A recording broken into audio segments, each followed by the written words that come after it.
Buenas tardes, soy Diana Cristina Correa Mejía, estudiante de Paradigmas de la Investigación de la Universidad Nacional Abierta de Distancia, y el día de hoy me acompaña Carlos Andrés Galvis Bolaños, quien es psicólogo de la Universidad de Antioquia y que actualmente se desempeña en el rol de coordinador de investigación y territorios de la cooperativa Confiar. Primero que todo, darle pues las gracias a Carlos. Carlos nos va a acompañar dándonos respuesta a esas preguntas elegidas por el equipo colaborativo para la construcción de nuestra actividad de aprendizaje.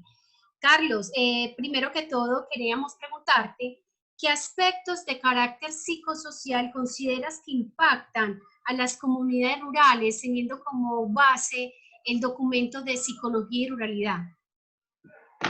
Bueno, antes que nada, Diana Cristina, te doy las gracias por hacerme partícipe pues, de esta entrevista. El texto nombra básicamente, digamos, un tema que es la oportunidad. Reiterativamente aparece el tema de falta de oportunidades y muy relacionado en nuestro país de manera específica con el tema del conflicto armado y su concentración en las áreas rurales. Entonces, cuando nombra la oportunidad, digamos que tiene que ver con la manera en que, digamos, el mundo social hoy en día está estructurado de manera que se centra o nos invita a alcanzar ciertos logros, obtener ciertas metas, cuya consecución está muy relacionada con lo urbano. Entonces, digamos, de un lado tiene que ver con temas como la educación, que digamos tradicionalmente ha estado siempre centralizado en ciudades, temas como los ingresos, y cuando, por ejemplo, en los análisis que hacemos en la cooperativa observamos los ingresos al comparar zonas rurales y urbanas, se hace notorio que el promedio de ingresos es mucho más alto en zonas urbanas, cuando adicionalmente miramos derechos como la salud, que digamos son más fáciles de ser recibidos en lugares, centralidades, capitales de departamento, capital del país. Entonces observamos que hay un conjunto de condiciones que, digamos, hacen parte de la vida moderna que no se alcanzan a plenitud, digamos, en la ruralidad. Entonces, psicosocialmente, digamos que eso puede generar en los habitantes de este tipo de sectores una sensación de falta y de incompletud de sus proyectos de vida, pues digamos, de un lado su vida, digamos, rural,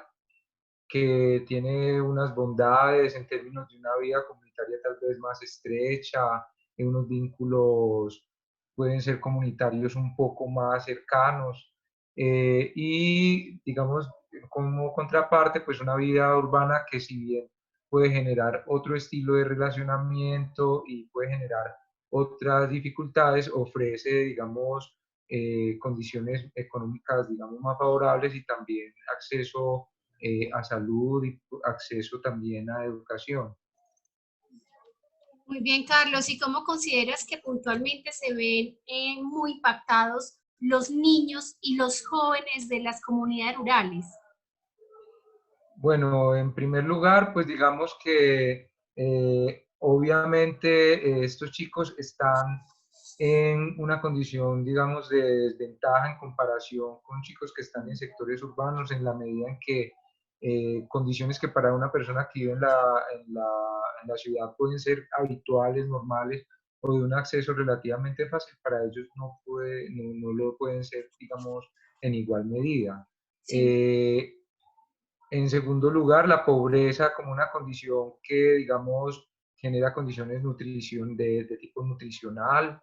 y que limitan, digamos, a nivel físico, a nivel afectivo, teniendo en cuenta que la alimentación también tiene un fuerte componente afectivo, no solo, digamos, como un tema nutricio. Y en general, digamos, como un elemento que genera la necesidad de desarraigo. Digamos, cuando las personas sienten la necesidad de que sus proyectos de vida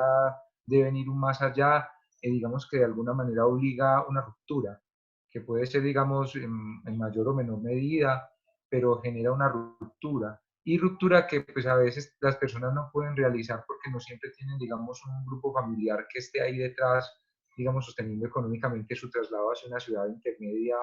o capital para poder adelantar sus estudios. Entonces, digamos que eh,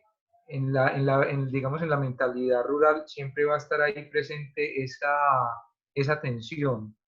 entre, digamos, su proyecto de vida y sus potencialidades y, digamos, ese escenario urbano que está lejos, pero que siempre se hace sentir como un escenario que puede ofrecer mejores cosas y que en esa medida le puede generar, digamos, la sensación de falta, de ausencia, o convertirse, digamos, en un motor para que esa persona vaya más allá y en esa medida genere alguna ruptura con su escenario, digamos, de origen. Carlos, muchas gracias. Sí, tienes toda la razón, pues, cuando mencionas que finalmente hay una brecha de desigualdad muy grande entre el urbanismo y lo rural. Y entre esas mismas brechas de desigualdades, ¿cómo consideras tú que se puede potencializar la participación ciudadana y política de estas comunidades? Bueno, ahí digamos que las ciencias sociales han generado modelos que son muy, digamos, pertinentes para ese tipo de empoderamiento. Digamos que el referente más cercano que nosotros tenemos es el de Orlando Fals Borda y pues, su método de investigación, acción, participación, que precisamente frente, digamos, a unos marcos teóricos y metodológicos que eran foráneos y dentro de los cuales, digamos, estas lógicas rurales terminaban siendo observadas como un fenómeno, digamos, atípico o más que atípico, como algo que, digamos, podía hacerse ubicarse al margen, digamos, permite que el investigador entre en la misma realidad y que a partir, digamos, de su relación con esa realidad, en este caso, digamos, las comunidades, esas mismas comunidades ganen, digamos, la posibilidad de poderse mirar a sí mismas y en función de eso poder desarrollar cambios en sus lugares. De hecho, pues digamos, hay una tradición importante en el país, muchas organizaciones sociales y comunitarias, incluso en nuestra ciudad, han usado ese modelo en el trabajo con este tipo de comunidades. Entonces, digamos que para el psicólogo implica un cambio de paradigma, porque, digamos, generalmente nuestras universidades siempre han estado muy centradas en los modelos clínicos, eh, clínicos individuales, muy centrados en una demanda que surge es de la persona y ante la cual lo que hace el psicólogo es como ofrecer casi que un silencio y una escucha atenta con algunas retroalimentaciones. Entonces implica una transformación que yo pienso que se viene dando desde hace un buen tiempo porque muchos psicólogos hemos tenido la experiencia de salir de la universidad y con nuestros, digamos, marcos metodológicos generales, desde la humanista, el psicoanálisis o la cognitiva conductual, y salimos a escenarios en los que no necesariamente la gente va cada 8 días, no necesariamente la gente llega a hablar de su problema, ni siquiera sabe a qué va, no tiene muy claro su motivo de consulta. Y yo pienso que desde hace ya un buen tiempo se ha venido dando ese cambio. El psicólogo ha tenido que aprender, digamos, no solo con lo rural, sino en general con las poblaciones, digamos, marginadas en distintos escenarios de la ciudad, habitantes de calle, personas que habitan en determinados barrios o lugares afectados por muchas condiciones. El psicólogo ha tenido que aprender a transformar esos constructos que vienen de otros lugares. Concretamente con lo rural, la investigación, acción, participación ha sido un referente, pues digamos, importante para, como lo dice el texto, más para la antropología y la sociología, pero que no dista, pues digamos, de, de, del, del, de la psicología, que fácilmente puede ser adaptado. Y digamos que ha habido ya referentes más directos, en un caso cercano latinoamericano, una autora que se llama Marisa Montero, que ha generado todo una propuesta de psicología comunitaria. Entonces, digamos que el psicólogo tiene, digamos, un conjunto de herramientas que puede entrar a transformar con su acercamiento a la práctica y que además se pueden nutrir, digamos, de personas que ya han hecho ese acercamiento y que ya han generado metodologías. Ahí es bien importante que tener una disposición a dejar que la realidad nos hable para efectivamente poderla acomodar y finalmente eso no solo va a generar nuevas metodologías que le van a servir a las comunidades, sino además va a generar nuevo conocimiento. Entonces, es básicamente buena disposición y buscar los constructos que se acomoden. O sea, finalmente no es el psicólogo el que se debe acomodar a la teoría, sino que es la teoría la que debe ser transformada por el psicólogo en función de sus propósitos. En este caso, pues digamos, empoderar a las comunidades, logro que se ha podido obtener en mayor o menor medida mediante la utilización de algunas técnicas que han sido ya probadas, como la investigación, acción, participación, muy propia de nuestro contexto latinoamericano.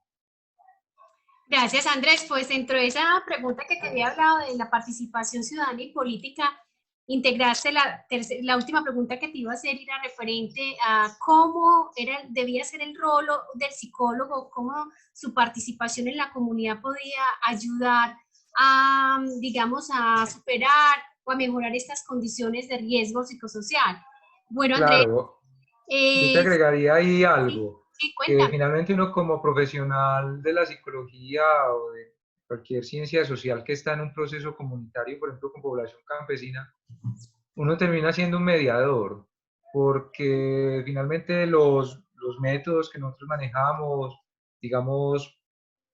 más acomodados, por ejemplo, al trabajo grupal, más acomodados a ejercicios en los que por técnicas diferentes al simple lenguaje, en el que se tiene que acompañar por didácticas de, digamos como los talleres con tarjetas, como los esquemas que uno hace con la gente, como los árboles de problemas. Todas esas metodologías, de hecho, fueron creadas como una necesidad por los trabajadores de las ciencias sociales que llegaron a comunidades campesinas y